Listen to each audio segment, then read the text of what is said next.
Por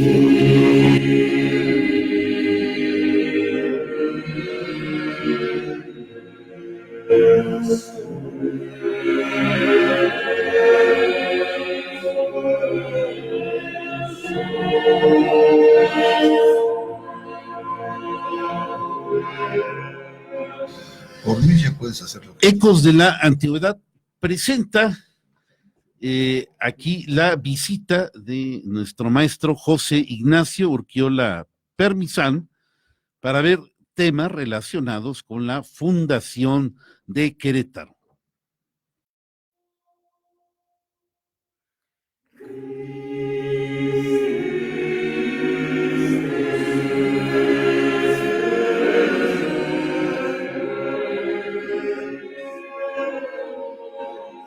En cabina de controles se encuentra Juan Manuel Flores.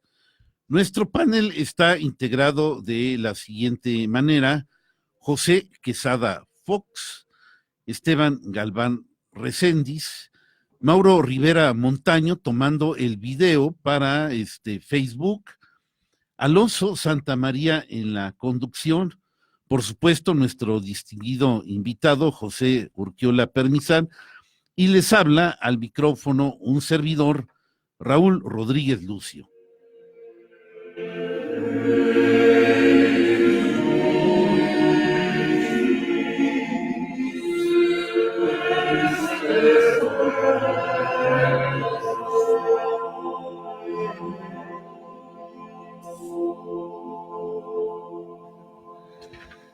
¿Qué tal? Muy buenos días, ya estamos aquí en Ecos de la Antigüedad. Pues ahora sí, mesa completa, eso da un gusto tremendo que estemos aquí todos reunidos para platicar, pues del tema del momento, ¿no? Todo lo que tiene que ver con la Fundación de Querétaro, o la conquista, como dice ahí, ¿no? De Querétaro, como dice aquel libro. Les recuerdo, tenemos un celular para mensajes de texto, el 4423-2210-77. En la cabina tenemos el número 192-1293 en Querétaro, también para quienes nos escuchan en otras partes, gracias a la magia del internet, nada más le agregan el 442, también nos pueden llamar por voz. Y bien, Raúl, pues si quieres vamos dando inicio a esto, no sé, marcar una línea de... Sí, hoy, bueno, estamos de manteles largos, ha habido eventos, el maestro Urquiola estuvo en un coloquio ahí en la estación del tren, nosotros hicimos también nuestros pininos el mero día 25 y todos estamos de fiesta y hablamos de este tema, pero antes, bueno, quiero pasar la palabra a Esteban y a José para que nos digan algo antes de entrar ya a bombardear al maestro Urquiola Permisán con nuestras preguntas. Gracias, Raúl. Buenos días a todos nuestros estimados radioescuchas. Pues sí, como bien menciona Raúl, estamos de manteles largos. Tenemos aquí la presencia de nuestro maestro Urquiola Permisán. Y bueno, pues el tema de hoy pues es bastante polémico porque pues surgen bastantes dudas. Tenemos por un lado pues una leyenda pues bastante hermosa, con ciertos eventos por ahí pues míticos, y por el otro lado pues tenemos lo que conocemos como los datos duros, los documentos que nos hablan completamente de otra cosa. Entonces pues es un gusto tenerlo aquí al maestro Urquiola Permisán. Adelante, José. Buenos días, yo también pues estoy complacido y con mucho gusto de tener aquí al maestro Urquiola Permisán, y más que nada, ya que otras veces he venido yo a exponer otros temas, hoy vengo a aprender, vengo a escuchar, a aprender, a tratar de contestar algunas preguntas que traigo aquí de todas las lecturas que hemos hecho y de los programas anteriores, obviamente de la presentación que hicieron el miércoles, muy buena, muy interesante. Raúl, tu parte, bueno, Esteban también, los dos, muy, muy interesantes las dos versiones que presentaron, y eso es lo que a mí me gustaría discutir el día de hoy, ¿verdad? Y felicitar a Alonso porque ya está aprendiendo a manejar, ¿verdad? Sí, no, ahora sí soy la burla con el mensajito ese que traigo en el carro. Tú ya lo viste también, sí, Raúl. Sí, es que traigo carro prestado y traigo un mensajito que dice, por favor, tenme paciencia porque estoy aprendiendo a manejar. Y con corazoncitos y en color rosa para acabarla. Entonces la gente se ha reído mucho. Sí, gracias, José.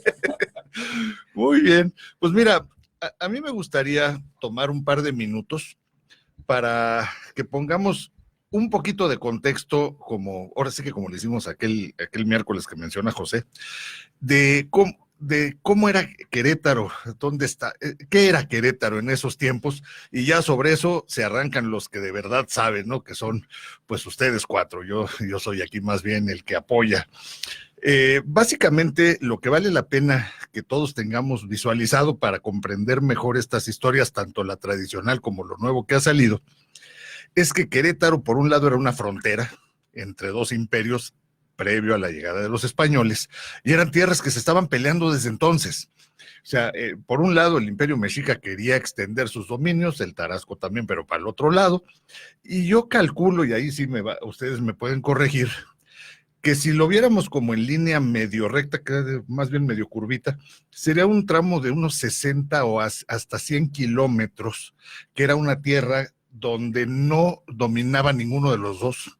Había algunos asentamientos, hay quien dice que eran nómadas, hay quien dice que estaba ya bien establecidas varios pueblos o pequeñas ciudades, y las etnias también que habitaban la zona. Por una parte, pues era tierra que se estaban peleando por su riqueza y por su ubicación, y por otro lado era paso obligado del comercio. Entonces, eso a la fecha, además, ¿no? Querétaro sigue siendo, vamos, si pensamos en que la carga se mueve en trailers, pues pasan por aquí, ¿no? Todo lo que viene del norte pasa por aquí, todo lo que va del sur también pasa por aquí. Y eso desde entonces ya era ruta comercial obligada. Tengamos en cuenta que para los dos lados está difícil llegar a la costa, ¿no? Entonces, por esa razón, desde antes de todo lo que van a narrar el día de hoy, ya eran tierras muy peleadas, muy discutidas, y creo que teniendo esa visión, como que se entiende más claro los sucesos que van a platicar ahora sí los expertos. Yo no sé si alguien quiere empezar con alguna pregunta.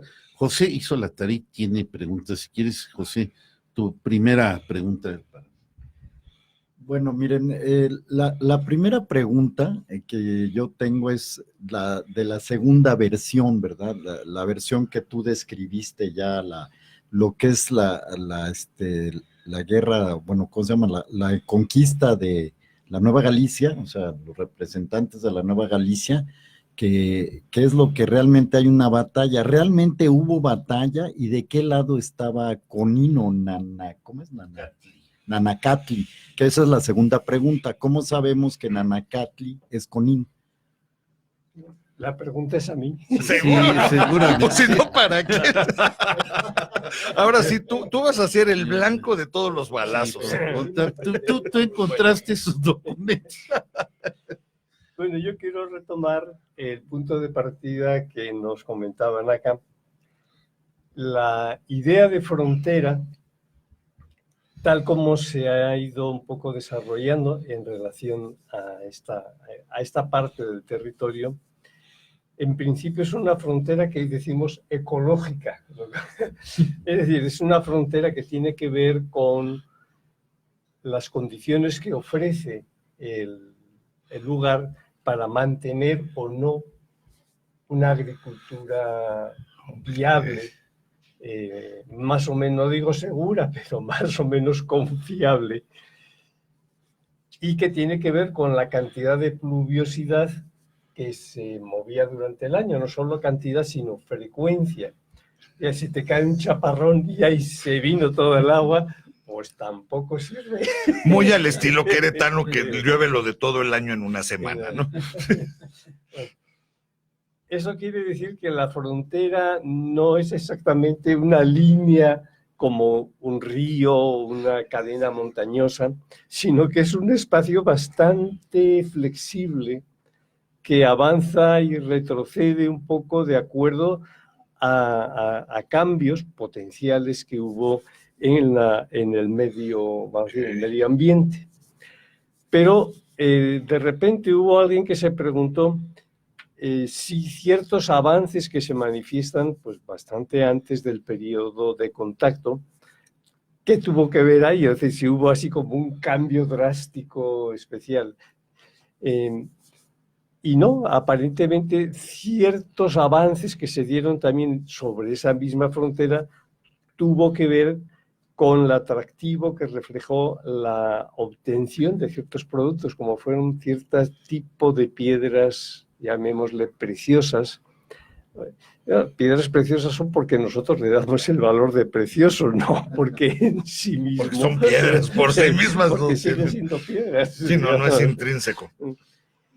Entonces, eso es importante, o sea, que es una línea poco sí, que se mueve. O sea, no es un accidente geográfico que rompa completamente Exacto. la situación de una y otra parte. ¿Qué opinas tú de mi cálculo de que ese movimiento o ese, vamos a llamarle colchón entre las dos fuerzas, mediría alrededor de unos 100 kilómetros hacia allá o hacia acá? Es el cálculo que se me ocurre a mí, como por decir, de la zona como por ahí de San Juan del Río, tal vez un poco más al sur, y hacia arriba, pues tal vez ya bueno, claro que se iría hacia la izquierda si vemos el mapa, ¿no? Algo así, que fuera una nubecita ahí de alrededor de unos 100 kilómetros, que era lo que se estaban discutiendo. Pues yo creo que es bastante difícil medir la longitud y la anchura, digamos, que pueda tener esa franja, pero digo, sí es bastante conocido, que es una franja que tuvo incluso condiciones, vamos a decir, ambientales diferenciadas. Bueno, pero vayamos entonces a la pregunta que dije, entonces, ¿para qué pregunto si no? Vamos a ver, entonces. Y bueno, lo que voy encontrando un poco a raíz, porque la búsqueda no se cierra exactamente con lo que se encontró en un momento dado. La lógica de la investigación lleva a seguir indagando y seguir buscando. La cuestión es que casi ya se me olvidó cuál es la pregunta. ¿Qué pasó con la segunda narrativa? Si hubo una verdadera o no una verdadera batalla. Bueno, yo también un poco tengo que ir al recuerdo porque hacía tiempo que no había vuelto mi texto. La narrativa que se desprende de esta probanza, es decir, que hay que situarlo en un momento donde hay un conflicto de intereses, donde por un lado Jilotepec como cabecera, que estaba justamente tocando toda esta línea fronteriza, no quiere perder, ni mucho menos, pues bueno, vamos a decir, no sé si muy jugosa o no muy jugosa tributación que obtenía de la parte de lo que entonces se llamaba Taxco, Tlaxco y Cincoqui, bautizados posteriormente bajo el nombre Querétaro, Apapátaro, etc. Y por otra parte, el intento de Hernán Pérez Bocanegra en cuanto a situar esta zona también bajo su control como encomendero, que era básicamente la recolección también de tributo. Aparte de que Pérez Bocanegra, bueno, quizás un poquito después va a recibir, yo creo que para que ya no moleste, digamos, para que deje de molestar competiciones mayores, otra serie de concesiones de tierras que no son exactamente la parte de su encomienda y que debieron estar muy cerca de Apaseo, por lo que se desprende de otro tipo de materiales. Lo que muestra la probanza es que sí hubo escaramuzas militares, así como quien dice, los que estaban viviendo aquí no se dejaban no más. Pero, digamos, no da la impresión, ni mucho menos, de un conflicto bélico de la envergadura que la tradición, vamos a decir, vamos a entrar luego quizás un poco a esta cuestión de la leyenda, ¿no? Que lo que la narrativa que se transmitió como la gran batalla, no coincide más o menos con esto, ¿no? Entonces, prácticamente la idea que se va a ir desprendiendo, especialmente de la narrativa de la probanza, es de que operaron circunstancias militares y operaron también circunstancias que llamamos de negociación, es decir, de búsqueda de encontrar caminos para que quedaran, no digo todos en paz, pero de que cada quien encontrara su propio nicho y que se intentara establecer pues un punto, digamos, de acuerdo. Ok. Me gustaría complementar, más que complementar, comentar que, como le dices tú, son probanzas, es decir, se trata de un juicio, se trata de los testigos que están planteando sus puntos de vista, las partes y sus testigos, y entonces eso hace que la historia se tiene que ir escarbando entre las posturas de dos partes que están confrontadas, pues están confrontadas legalmente, están ante una corte, ¿no? Vamos, para que se entienda mejor cómo es que dices, bueno, pues sí hay indicios de que había escaramuzas, estaban queriendo llegar a un acuerdo, pues yo creo que más bien algún juez les iba a tener que decir quién tenía la razón, ¿no? No, el juez dijo quién tuvo la... Realmente no, claro, pero yo no puedo adelantarme a eso porque es tu tema. Nada más aclarar que la fuente es un litigio, ¿no? Entonces quiere decir que son los testimonios tanto de las partes en conflicto como de sus testigos que ellos llevan a presentar para defender cada uno su punto. Sí, es decir, uno de los elementos que a lo mejor puede sorprender a la gente, yo creo que no solo trabaja en temas históricos, digo, igual en temas bíblicos, etcétera, es que nos enfrentamos muchas veces a descripciones que proceden de fuentes, las cuales no todas tienen las mismas características, lo que llamamos géneros literarios, ¿no? Una llamada probanza de méritos, es algo así como un currículum vitae seleccionado, donde uno destaca los logros, es decir, no dice, me suspendieron en tal materia en mi quinto bachiller. Pone lo más bonito, ¿no? Sino, saqué el título de bachiller, ¿cómo lo saqué? Bueno, pues me hice bolas, pero lo saqué. Entonces, la probanza de méritos va a destacar los elementos que justificarían el tipo de petición que normalmente acompaña al elemento de la probanza. Lo cual no quiere decir que sean falsos, no pueden ser verdaderos, simplemente no deja ver otra serie de actos que a lo mejor no fueron tan susceptibles de Es la verdad, pero no toda la verdad. La probanza también, hay que ver cómo se arma la probanza de un juicio, digamos, de ese tipo de... yo no soy jurista, digamos, pero el contacto con estos materiales más o menos me da un poco esta idea. Se deja a cada una de las dos partes que entran en litigio que arme, como quien dice, su cuestionario. El cuestionario no lo arma el juez. Okay. El cuestionario lo plantea cada una de las partes y sobre una, llamemos, narrativa del fenómeno, del suceso que es objeto del litigio, después ya se desglosa en un conjunto de preguntas que es a lo que se le va a preguntar a los testigos.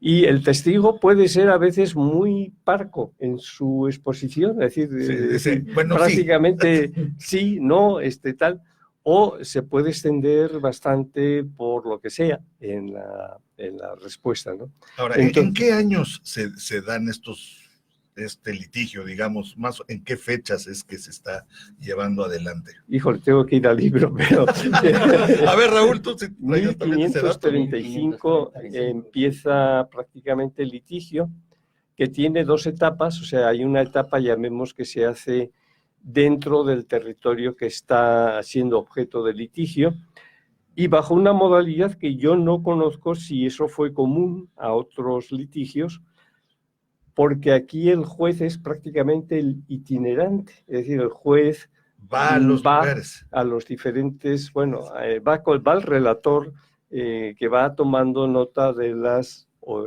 diferentes declaraciones que hacen los testigos, que señala la parte, digamos, una de las partes que le interesa que vayan declarando.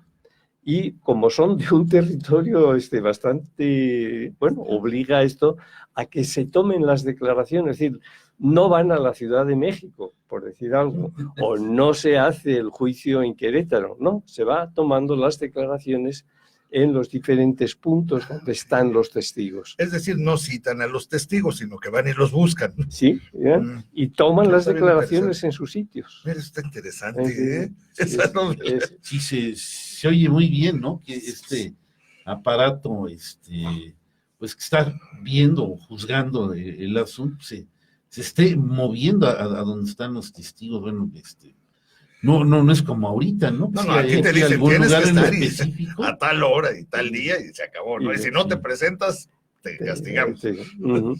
Así es. Qué interesante. Ahora, parece que era un notario que aprovecharon que iba pasando, o sea, porque no es que citaras así, dijeras, mira, voy a traer al notario, al juez aquí para que venga y vaya y vaya. Parece que este notario era de ahí de Puebla, ¿cómo se llama este pueblo? Ahorita se me va el nombre era de Puebla, según leí por ahí, que aprovechaban que estaba pasando para ir tomando los testimonios. Andaba por aquí, lo pescaron. Es un testimonio Ese es posterior. otro, ese es del 1554. 1554. Cristóbal de Tapia, sí.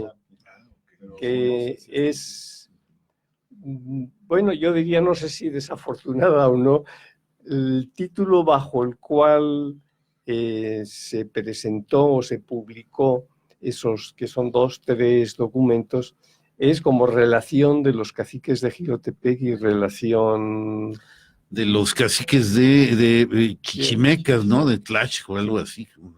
En realidad, ahí sí es, así como uno es una probanza, esos documentos en realidad son cartas poder. No es tanto un proceso judicial resultado de una denuncia X, sino es una carta poder, o son 2 cartas poder. Y lo que se registra, aprovechando efectivamente que está de paso, nos explica cuál es el motivo por el cual este señor notario Cristóbal de Tapia digamos, pudo ser un asunto familiar, como pudo ser, ¿no? Aprovechan el paso para que haga el registro de estos 2 poderes, donde sí, bajo los poderes se hace una especie de denuncia contra, ahí es don Hernando de Tapia, digamos, por haberse, hoy diríamos que agandallado las tierras chichimecas, por haberse apoderado de las tierras. Pero entonces era como una segunda parte de un litigio que ya había sido solventado o era otra cosa diferente a la El litigio inicial que constituye la parte central o nuclear de este libro es el litigio entre Jilotepec, las autoridades de Jilotepec, con Hernán Pérez Bocanegra. Ahí Hernando de Tapia aparece en todo caso como uno de los testigos, o se interpreta que es uno de los testigos. Y luego se agandallan las tierras. Pero bueno, Hernando de Tapia va a ir tomando localmente una posición cada vez más relevante y suponemos que eso lleva a cabo o provoca un cierto desplazamiento de los otros que también tenían sus propios intereses o tenían sus tierras, y entonces viene esta otra denuncia, en este caso dirigida específicamente a Hernando de Tapia. Hernando de Tapia, sí. Que eso es en 1554. Pues varios años después del primero. Ya estaba grande entonces Hernando, ¿no? Sí, yo nada más quisiera hacer, un apunte. Sí. Creo que es 1536 cuando empieza el problema, derivado a que, en 1531 hubo una serie de hechos en donde, los elementos de la Nueva Galicia se toman un territorio que aparentemente ya tenía dueño, ¿sí? Es los territorios de Tlaxco, Cincoque, Iztaque, Chichimeco, o sea, Querétaro, Apapátaro y San Juan del Río, ya tenían dueño, ya pertenecían a otra encomienda, pero se hacen ver como si fuera una tierra de nadie, surge una... Y ve la extensión de la tierra, ¿no? O sea, sí. Estás hablando de un buen trozo de tierra. Quizás a los 5 años, viene esta reacción que va a terminar en ese pleito, ¿no? Entre los caciques de Jilotepec en contra de Hernán Pérez de Bocanegra, bueno, toda esta serie de testigos que son investigados, aparentemente son 3 cuestionarios de Jilotepec y 3 cuestionarios de Hernán Pérez de Bocanegra, son 6 cuestionarios en total y un montón de testigos. Ahora, mira, una cosa que me suena interesante ahorita de lo que estás narrando, Raúl, es que finalmente se somete a una corte española, ¿no? Es quien finalmente decide. Pero fíjate qué curioso, todavía era un momento en que caciques, es decir, prehispánicos, están litigando contra conquistadores. Y están litigando, o sea, no se dieron por conquistados, se acabó, ¿no? Ellos seguían peleando sus tierras, ya bien avanzada la conquista. Pues hay cosas de fondo que no se revelan o no se manifiestan y que uno un poco olfatea que pudo haber ahí nada más, ¿no? Bueno,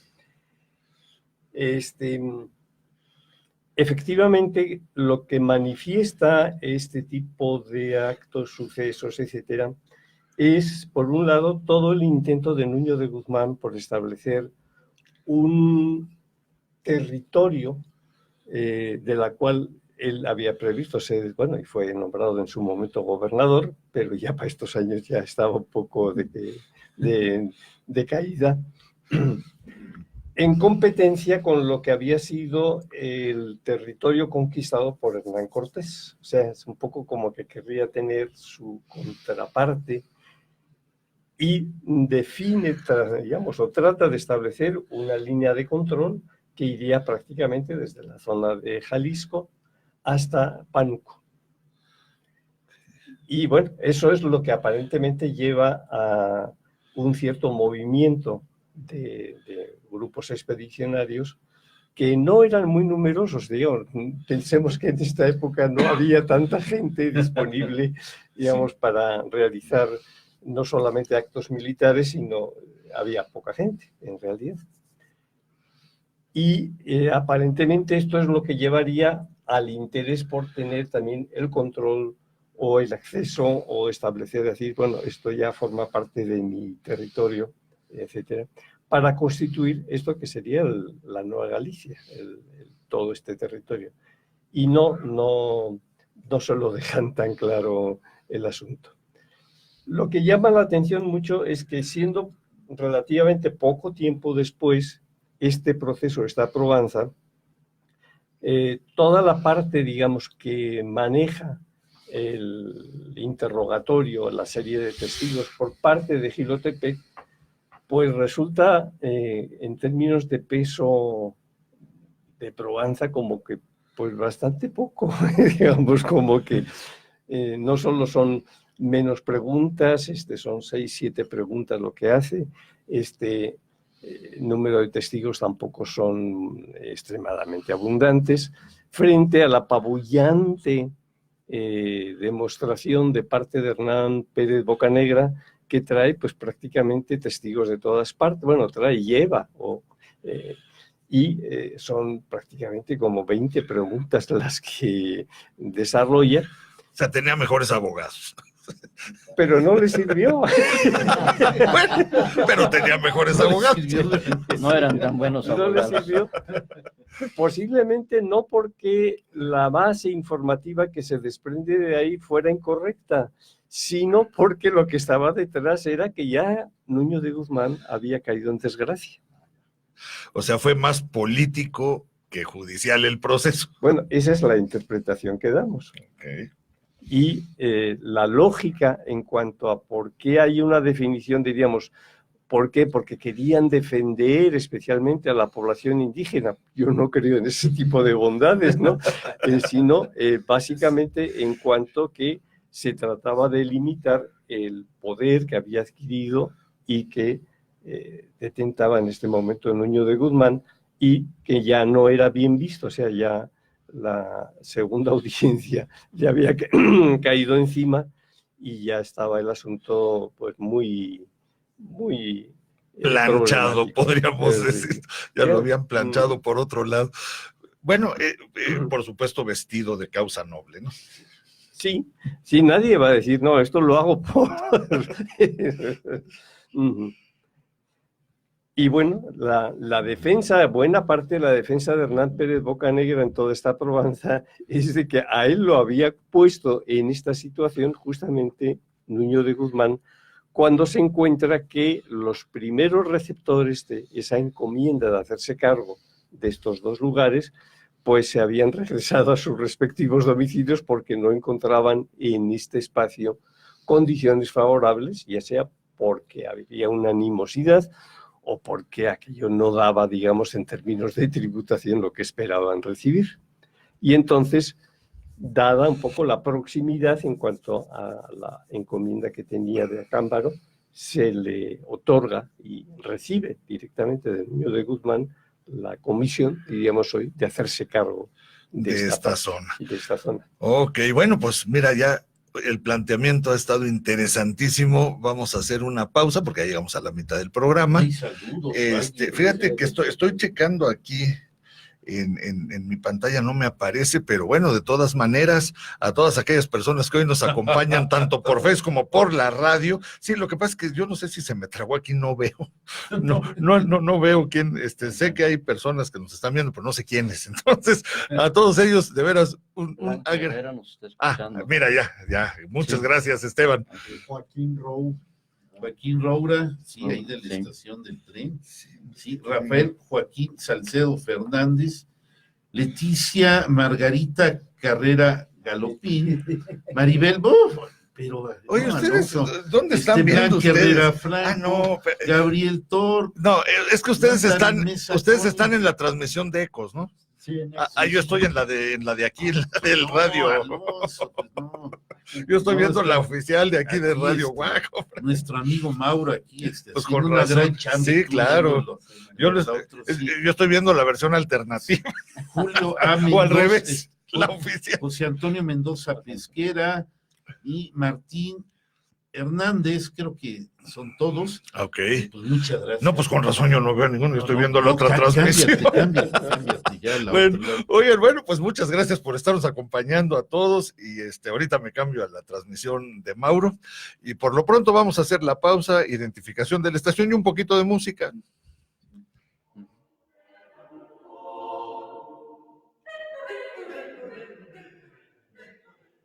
Radio Universidad 89.5 FM, transmitiendo para ti las 24 horas del día desde el histórico Cerro de las Campanas, Querétaro. Radio Universidad. La cultura universal. 9:01.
Bien, ya estamos de regreso aquí con este interesantísimo tema.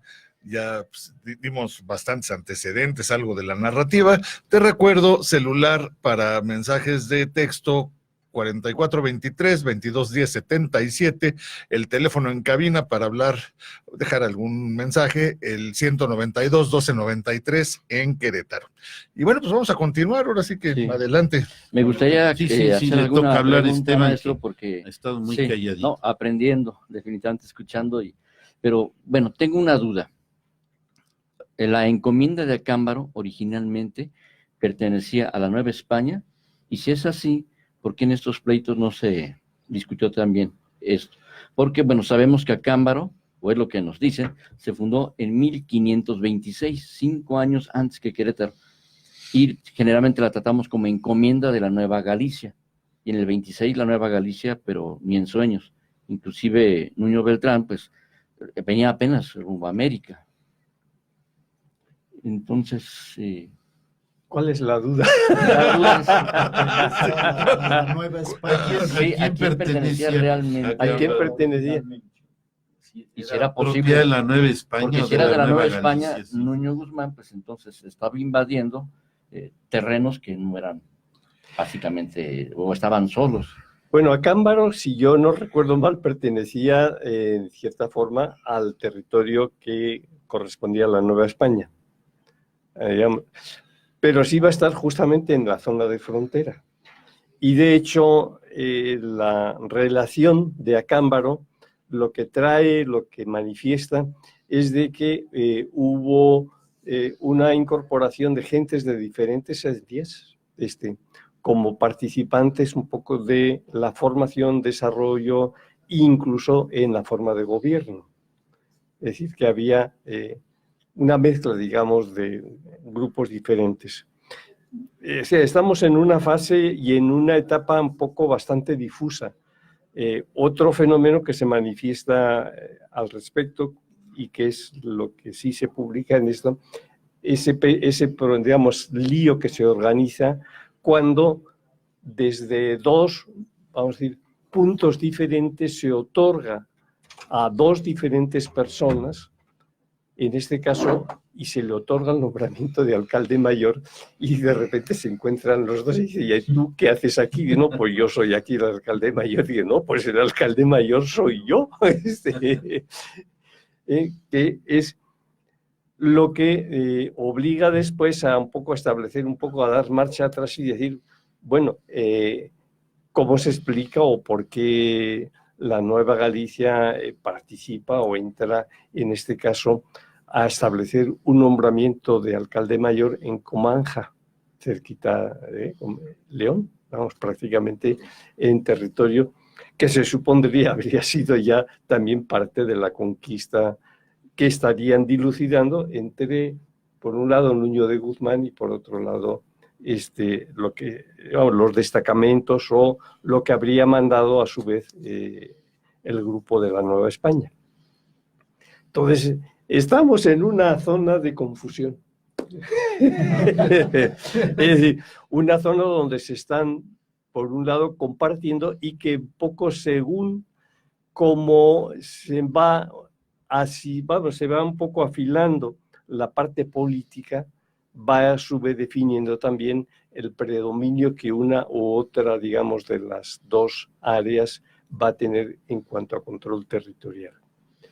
Entonces, en definitiva, la idea es que Acámbaro sí formaba parte de del territorio de la Nueva España. Pero a ver, a esas alturas ya había virrey, ¿no? Sí. Ya había virrey, entonces Sí. en principio se supone que ya estaba como integrado el tema, Bueno, pero no acá. Yo diría que la pretensión justamente de Nuño de Guzmán es constituirse en virrey. La pretensión, digamos, no, eso no aparece estrictamente así, ¿no? Pero bueno, sí Se tiraba otro virreinato, uno en el sur y otro más al norte. Sí se había ¿no? establecido la audiencia, la Real Audiencia de Guadalajara, que va, no digo a ser, o sea, que va a quien le va a tocar justamente tratar de dirimir los líos, los problemas en una instancia, digamos, superior de lo que correspondía a esa área territorial, ¿no? Entonces, bueno, hay competencias de poder, competencias territoriales que marcan diferentes opiniones. Sí, ¿verdad? Sí, más que nada porque, en efecto, las conquistas de Nuño Beltrán de Guzmán dan por consecuencia este territorio que se llama la Nueva Galicia, un poquito con el ánimo de que no fuera tomado, porque él fue el presidente de la primera junta que llega cuando Hernán Cortés tiene que ir a comparecer a España por sus fechorías, las que él había hecho. Entonces llega como a poner orden, pero resulta que Nuño de Guzmán era más terrible todavía, y pues ya yo creo que cuando va saliendo de ser presidente de esta primera junta, pues decide la conquista de estos nuevos territorios que posteriormente se van a llamar la Nueva Galicia. Pero aquí la duda surge, ¿qué tan independiente o dependiente era de la Nueva España cuando llega el primer virrey, don Antonio de Mendoza? ¿Sujeta nada más la Nueva España y qué pasa con la Nueva Galicia? ¿A quién, obedece? Mucho de esto, bueno, a mí se me ha prestado un poco a confusión, ¿no? O sea, fíjate que a mí me queda la idea de que la Nueva Galicia se la inventó él y la puso ahí. Y no tenía como el aval de nadie, ¿no? Y seguramente por eso es que al final de cuentas no prosperó. Me da esa impresión de lo que he escuchado de ustedes, porque no es, pues no tenía ninguna sanción, como se le llama legalmente, de nadie, ¿no? El cuate llegó y dijo, yo conquisté aquí y ahora es un nuevo reino, ¿no? Bueno, el caso es que sí prospera. Eso es lo peor del caso.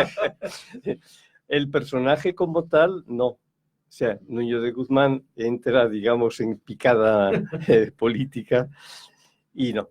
Pero sí, como Nueva Galicia, sí. ¿Eh? Sí, ¿Y sí. como cuánto duró? Pues bueno, eso sigue vigente, digamos. Y como audiencia, digamos, como un...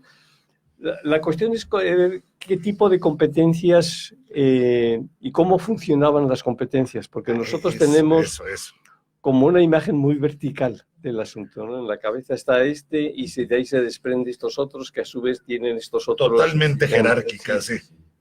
Yo lo imagino más en el ámbito un poco más de los círculos que se entran... Se traslapaban los poderes. Donde hay ciertas competencias que toca específicamente a un área que no toca, digamos, el otro círculo.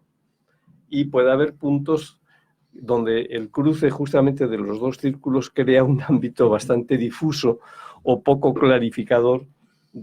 Y, digamos, parte de esa misma confusión estaba en la parte de los territorios cuando no estaban bien delimitados los escenarios territoriales que correspondían a cada uno. Por eso va a haber también en esta época un interés en hacer una delimitación territorial, especialmente de lo que correspondía, por ejemplo, a la Nueva Galicia, y lo van a tener igualmente esa misma preocupación los obispados, no porque les ocupe demasiado la cuestión algo así conceptual del territorio, sino porque eso definía hacia dónde se iban a dirigir los productos de los diezmos. No, pues sí, ¿verdad? ¿A quién le toca el billetito? A quién le toca, sí. Sí, claro. Bien, acabo de investigar rápidamente el primer virrey se crea, o el primer virreinato en México se crea en 1535. Quiere decir que antes, bueno, todavía estaba en funciones la segunda audiencia. Porque cuando sale Nuño de Guzmán de México, sigue siendo presidente de esa primera Real Audiencia. Y hasta un año después, ya estando acá por Jalisco y todo eso, renuncia. Y es cuando entra en funciones la segunda, porque ya venía Ramírez de Fuenleal. Y eso sí es una fecha muy fija, ¿no? El 31 y el 30-31 sí es Ramírez de Fuenleal quien está en la segunda audiencia presidiendo en México. Sí, y es el que viene a perseguir realmente a Nuño de Guzmán. Okay. Y entonces el virrey llega en medio de este desorden. Sí, llega hasta el 35. Se encuentran las cosas así como están. Sí, digamos, sí. Pues, pensemos que llegan a un territorio todavía prácticamente desconocido, ¿no? Sí. Yo me quiero ir un poquito más atrás en el tiempo. Cae la Gran Tenochtitlan en agosto de 1521. Probablemente en 1522 Hernán Cortés ya está en posición de explorar los territorios que antes pertenecían a la Triple Alianza, y que bueno, aquí Querétaro, Apapátaro y San Juan del Río, pues aparentemente estaban dentro de esa delimitación. Hay expediciones que se hacen a Michoacán, a todas estas partes, se traza una especie de encomienda que a final de cuentas creo que termina en manos de Juan Jaramillo, el que era esposo de la Malinche. Y yo tengo la idea que todas estas partes se entraron dentro de esa delimitación, pero aparentemente, pues como era un territorio muy grande que se centraba en Jilotepec, que era básicamente la base de Juan Jaramillo, yo no sé si la gente de él, antes de que entrara la rebatinga con la creación de la Nueva Galicia y la disputa de estos territorios que se da en 1531, si antes, o sea, Jaramillo mandó a alguien, a Tlaxco, a San Juan del Río o a Papátaro, o recogían tributos de alguna manera, como seguramente, aparece seguro lo estuvieron haciendo a Jilotepec para tributar a Tacuba, que era parte de la Triple Alianza. Entonces, bueno, mi pregunta se centraría en si esta primera encomienda que delimita Hernán Cortés, ¿qué tanto fue acompañada de visitas de encomenderos a estos territorios? Bien, ahí entramos en otro terreno. Explora. Yo creo que es todavía un ámbito a seguir, digo, no es ni mucho menos un ámbito ya plenamente conocido, ¿no? Digo, ni medianamente conocido a lo mejor. Parte de toda esta un poco serie, no solo preguntas, sino del reconocimiento hacia este tipo de personas y situaciones, pues bueno, va desentrañando la importancia de cierto tipo de documentos que de alguna forma van también explorando hasta qué punto efectivamente había o no un control territorial, un control político, y de qué manera se mantenía. Para empezar, digamos, otra vez, para nosotros hoy tratamos de definir mucho las cuestiones a partir de una concepción donde decimos, bueno, algo así como hoy pensamos la República en términos de la formación de unos estados con una delimitación bastante precisa en cuanto a sus límites y tal. En esta época yo pienso que se define más a partir de las áreas que cada centro poblacional tenía como su área a su vez de control, lo cual da que en la medida que esos núcleos de poblamiento son más chiquititos o más difusos, también el control es más difuso. Algo así como decir, bueno, la parte que limitaría Jilotepec hacia el sur, oeste o oeste, puede estar mucho más nítida. La imagen de la limitación o de los límites a la parte norte estaba totalmente difuso. O sea, era como decir, pues aquí y aquí se borra el saber exactamente cuál es la línea que establecía el punto final. Pues bueno, ojalá el conocimiento de otros materiales que pueden estar, digamos, también disponibles o conocidos. Resulta interesante saber también de qué manera, no solo las preguntas que se van haciendo, sino de qué forma el hecho de que se publica a lo mejor un catálogo de documentos existentes en tal fondo, tal, pues permite de repente decir, pues por aquí hay manera un poco de aterrizar en conocer un poco más acerca de este tipo de materiales. Entonces esto nos deja también medio difusa la fundación propiamente dicha de Querétaro. O esa ya está clarísima. Nada de claro. Nos deja igual de difusa, Sí, que finalmente es el tema, ¿no? Sí. ¿Cómo Sí, se ese es el fundó tema, Querétaro? esa es la gran pregunta. Bueno, a mí me gustaría preguntar algo referente a esto. ¿Podemos hablar de fundación o de refundación de la ciudad de Querétaro? O lo que ahora es la ciudad de Querétaro, ¿verdad? Bien, pues todo va a depender qué es lo que entendamos por fundación y refundación, ¿no? Si se quiere establecer como fundación el partir de cero, no. Ya existía dentro de este territorio un conglomerado de población, digo, bueno, aparentemente no muy densa, cuyos núcleos pues podían estar a lo mejor parte en lo que hoy es el pueblito, parte en lo que conoceríamos hoy como, no sé si la Cañada, es decir, ya había un componente, no es partir exactamente de cero. El establecimiento o la fundación aquí tendría más bien el sentido de cuando se le da una especie de, pues como reconocimiento formal a esa población, a ese tipo de asentamiento y a definir también un intento, aunque sea un poco también bastante difuso, de su área jurisdiccional dentro del cual operaría ese núcleo poblacional.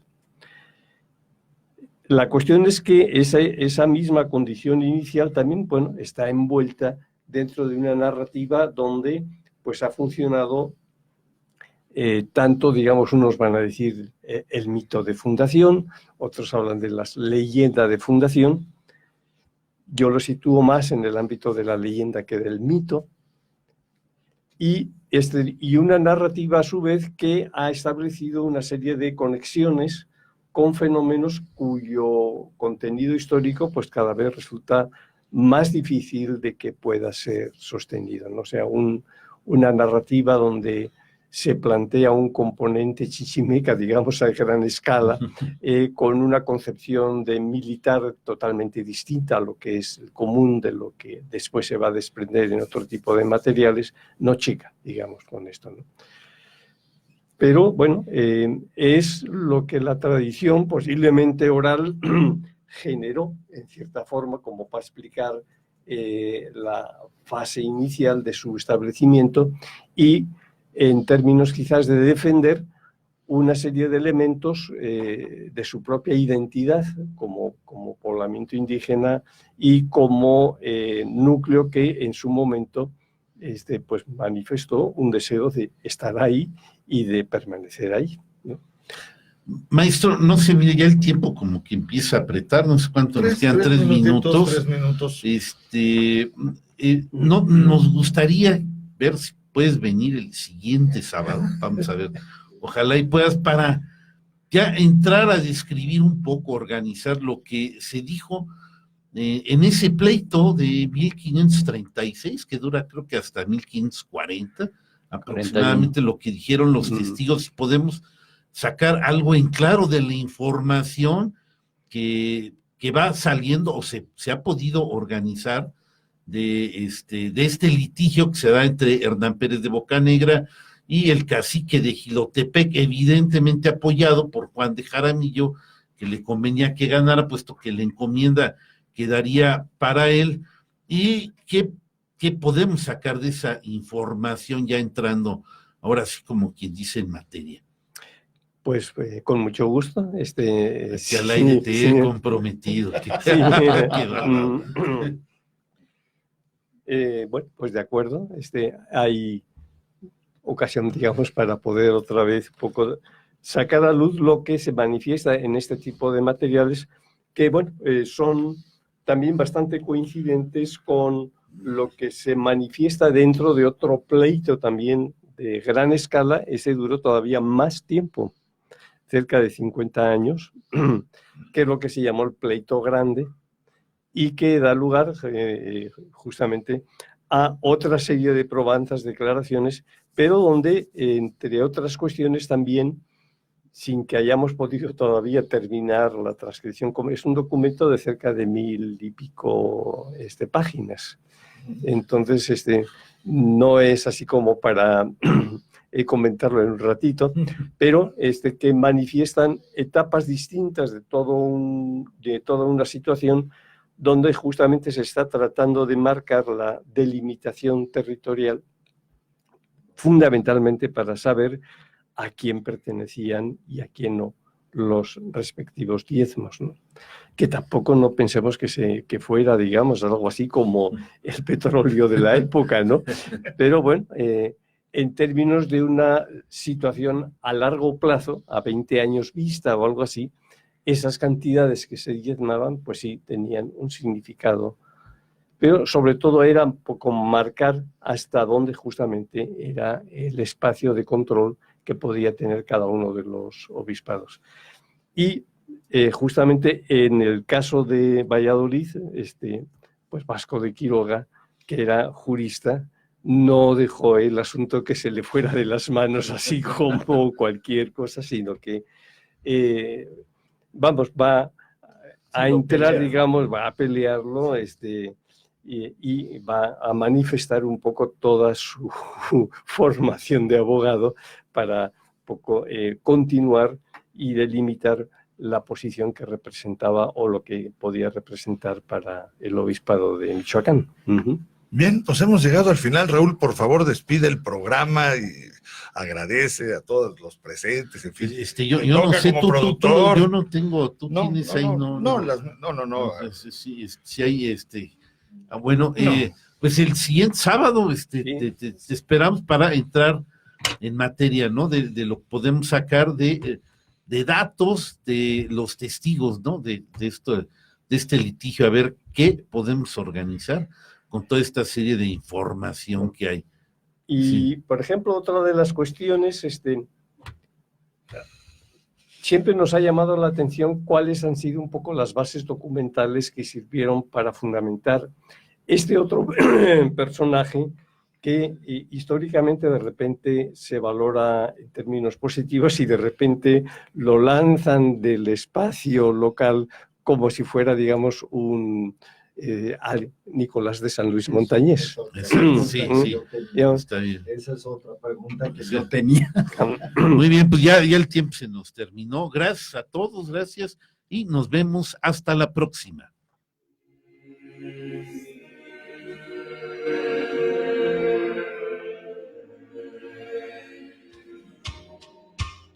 Ecos de la Antigüedad.